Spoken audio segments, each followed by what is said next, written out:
ডুবে যেত 70,000 বছর পর্যন্ত অস্ত যাওয়া অবস্থায় থেকে যেত। এভাবে একবার উদিত হওয়া, একবার অস্ত যাওয়া, 70,000 বছর পর্যন্ত উদিত থাকা, 70,000 বছর পর্যন্ত অস্ত যাওয়া। এভাবে আমি জিবরাইল 72,000 বছর পর্যন্ত দেখেছি। সুবহান। জিবরাইল আলাইহিস সালাম বলেন, ওগো আল্লাহর হাবিব, এবার আপনি চিন্তা করে দেখুন, ক্যালকুলেট করে দেখুন আমার বয়স কত।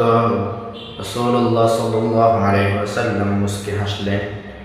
এরপরে সাইয়েদনা জিবরাইল আলাইহিস সালামকে বললেন, ও জিবরিল, তুমি যে দূর আকাশে একটি নক্ষত্র দেখতে পেতে, যেই নক্ষত্র একবার উদিত হলে 70,000 বছর পর্যন্ত থেকে যেত, ওই নক্ষত্র যখন আবার অস্ত যেত 70,000 বছর পর্যন্ত থেকে যেত। এভাবে তুমি